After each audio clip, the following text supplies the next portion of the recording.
네, 반갑습니다, 대표님. 안녕하세요. 너무 이야기 잘 들었는데요.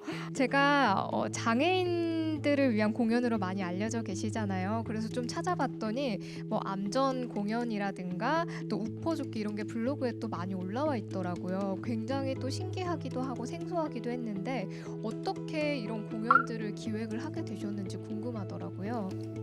좀 엉뚱한 발상에서 시작이 됐는데 청각장애인 분하고 식사를 같이 하고 있었어요. 그런데 그때 나는 가수다라는 프로그램이 이제 유행을 할 때였고 TV 화면에 보이는데 관객분들이 많이 우시잖아요. 방송 보면은. 근데 청각장애인 분이 무심히 밥 먹으면서 라이브 공연을 현장에서 보면 정말 저렇게 눈물이 나냐? 생각해보니까 청각장애이니까 그런 공연을 가볼 일이 없었겠구나라는 생각이 들면서 근데 그러면 정말 못 갈까라는 생각이 꽂혀서 시작이 된 게 페스티벌 나다입니다. 이제 관객분들 반응은 어떠세요? 관객분들 반응은 정말 처음에는 사실 어려웠지만 그러니까 반응을 어떻게 설명해야 될지 모르겠는데 일단은 한 번 오신 분은 항상 그 다음에 누군가의 손을 잡고 오십니다. 그리고 저희가 티켓 오픈을 하면은 보통 30초 매진을 하고 있어요. 예. 그리고 스탠딩 공연 같은 경우에는 사실 저희가 베리어 프리 존을 만들어 놓다 하더라도 다들 그냥 섞여서 놀기 때문에 누가 누군지 알 수가 없어요. 근데 이제 막 엄청 춤추면서 놀고 계시는데 가까이 가서 보니까 당신들끼리는 수어를 하면서 춤을 추고 계신 거예요. 그러니까 그럴 때 이제 반응을 알아볼 수가 있는 거죠.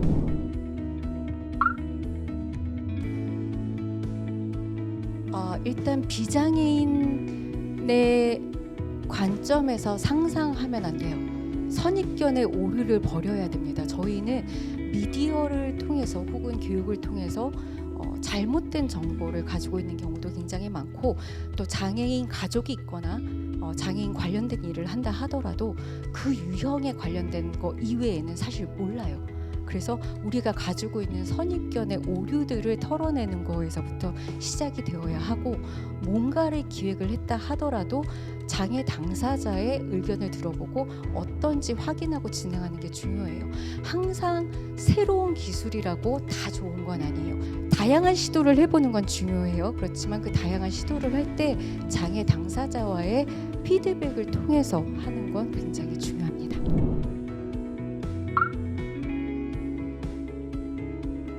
내 옆에 친구가 후천적으로 어떤 형태로든 장애가 생겼다라고 할 때는 그냥 친구로 계셔주시면 됩니다.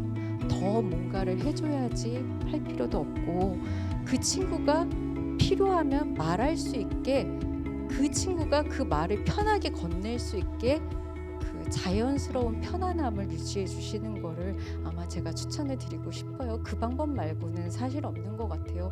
그리고 저희도 이제 배리어 프리 행사를 하다 보면 장애인과 비장애인 사이에서의 적절한 밸런스도 잡아야 되고 장애 유형별도 다양하게 오기 때문에 그 안에서도 밸런스를 잡아야 하는데 저는 적어도 호들갑 떨지 않는다예요. 네.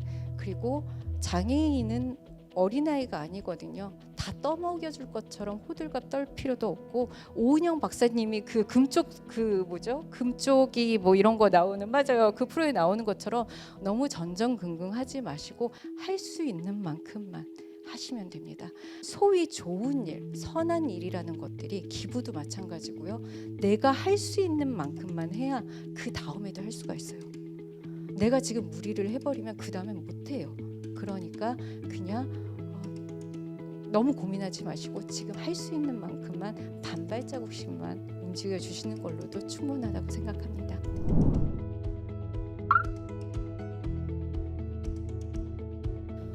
일단 시각장애인 분들의 페이스북을 보면은 누군가가 갑자기 도와주겠다고 다가왔을 때 불쾌하다라는 의견을 남기는 그런 타임라인이 상당히 많아요. 왜냐하면 내가 길을 잃어서가 아니라 잠깐 전화를 받으려고 혹은 문자 메시지 확인하려고 잠깐 서 있는 것 뿐인데 다짜고짜 도와드릴까요 하고서 팔을 끌고 간다든가, 시각장애인 분들 같은 경우에는 항상 가시는 동선이 있는데 엘리베이터 저기 있어요. 그래서 지하철 엘리베이터 쪽으로 갑자기 끌고 가버리면 거기서부터는 멘붕에 빠집니다. 길 못 찾아요. 그러니까 정말 누가 보도 내가 아무리 지켜봐도 저분은 지금 곤란한 상황인 것 같은데, 그러면 자연스럽게 혹시 제가 뭐 도와드릴 일이 있을까요? 이렇게 자연스럽게 접근하시면 될 것 같아요.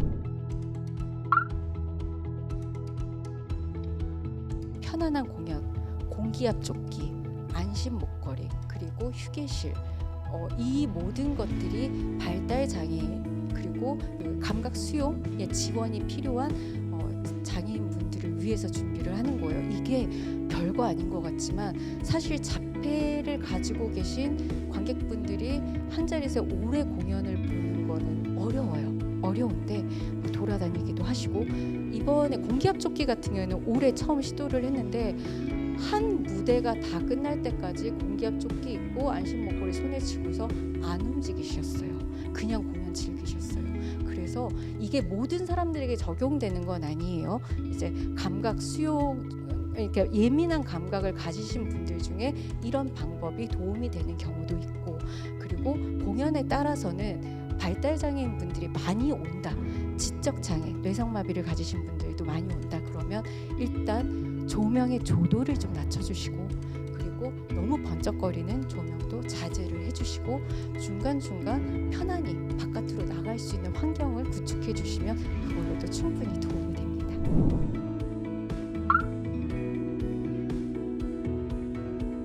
저도 그 부분에 대해서는 항상 미스테리이긴 합니다. 그렇지만 일단 한국 수화, 어떤 방법이 아니라 농인분들에게는 분명히 한국 수어는 하나의 언어이기 때문에 모국어로 인정을 해준 사회적 인식이 완전히 바뀌고 고착이 됐기 때문에 수화에서 수어로 바뀐 거예요.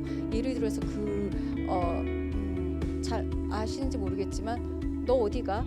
이거를 수어로 하면은 너 가 어디 물음표로 표현이 됩니다. 그러니까 아예 구조 자체가 틀려요. 시스템이 틀리기 때문에 농인분들은 자막을 띄워놔도 이해를 못하시는 경우도 굉장히 많아요. 그래서 이런 부분들 굉장히 마이너한 부분이죠. 근데 그 부분까지 우리가 인식을 하고 이거를 뜯어 고쳐야 되겠다라고 해서 시스템이 구축이 되면 그때 용어가 바뀌게 됩니다.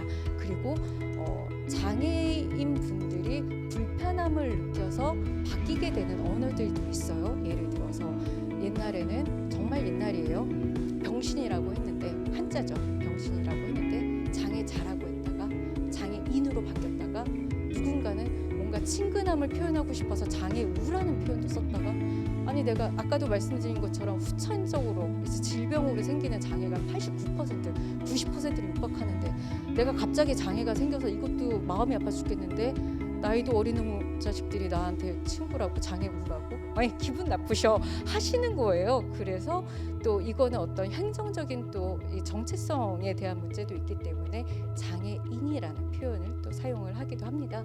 그래서 이 언어 용어의 흐름을 보면 사실 사회의 의식의 흐름도 같이 볼 수 있는 거죠. 그래서 만약 어떤 언어가 바뀌기를 원하는 움직임이 있다면 분명히 그거가 필요한 사회가 됐다라는 거를 인식하시면 될 것 같아요. 네, 긴 시간 수고해주신 대표님께 다시 한번 큰 박수 보내드리면서 여기서 인사드리도록 하겠습니다. 고맙습니다.